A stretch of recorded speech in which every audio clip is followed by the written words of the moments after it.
সুনামগঞ্জের ছাতক উপজেলার জাওয়া বাজারে জমি রেজিস্ট্রি সংক্রান্ত বিরোধকে কেন্দ্র করে ভয়াবহ সংঘর্ষের ঘটনা ঘটেছে। শুক্রবার সন্ধ্যায় শুরু হওয়া এই সংঘর্ষ চলে প্রায় আড়াই ঘন্টা। এতে সুনামগঞ্জ ১ আসনের সংসদ সদস্য কামরুজ্জামান কামরুল সহ অন্তত অর্ধশতাধিক মানুষ আহত হয়েছেন।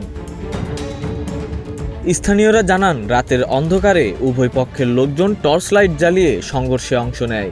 লাঠিসোঁটা ও দেশীয় অস্ত্র নিয়ে ধাওয়া পাল্টা ধাওয়ার ঘটনায় পুরো জাওয়া বাজার এলাকায় আতঙ্ক ছড়িয়ে পড়ে।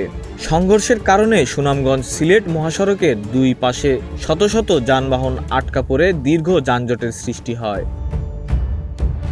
পুলিশ ও স্থানীয় সূত্রে জানা গেছে, প্রায় ১ বছর আগে জাওয়া বাজার সংলগ্ন খিদ্রা খাপন গ্রামের সাবেক ইউপি চেয়ারম্যান আফরোজ মিয়ার কাছ থেকে কিছু জমি কিনেছিলেন কোনাপাড়ার বাসিন্দা মোহাম্মদ আলী। তবে দীর্ঘ সময় পার হলেও জমির রেজিস্ট্রি সম্পূর্ণ হয়নি বলে অভিযোগ ওঠে।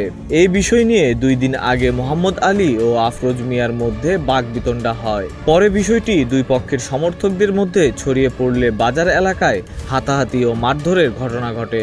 বৃহস্পতিবারও দুই পক্ষের মধ্যে উত্তেজনা দেখা দেয়। এরই জেরে শুক্রবার সন্ধ্যার পর ফের দুই পক্ষ সংঘর্ষে জড়িয়ে পড়ে। পরিস্থিতি নিয়ন্ত্রণের বাইরে চলে গেলে স্থানীয়দের মধ্যে আতঙ্ক ছড়িয়ে পড়ে।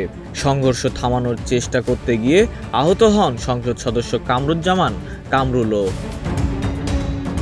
জাওয়া পুলিশ ফাঁড়ির ইনচার্জ আব্দুল কবির জানান, জমি রেজিস্ট্রি নিয়ে দীর্ঘদিনের বিরোধ থেকেই এই সংঘর্ষের সূত্রপাত হয়েছে।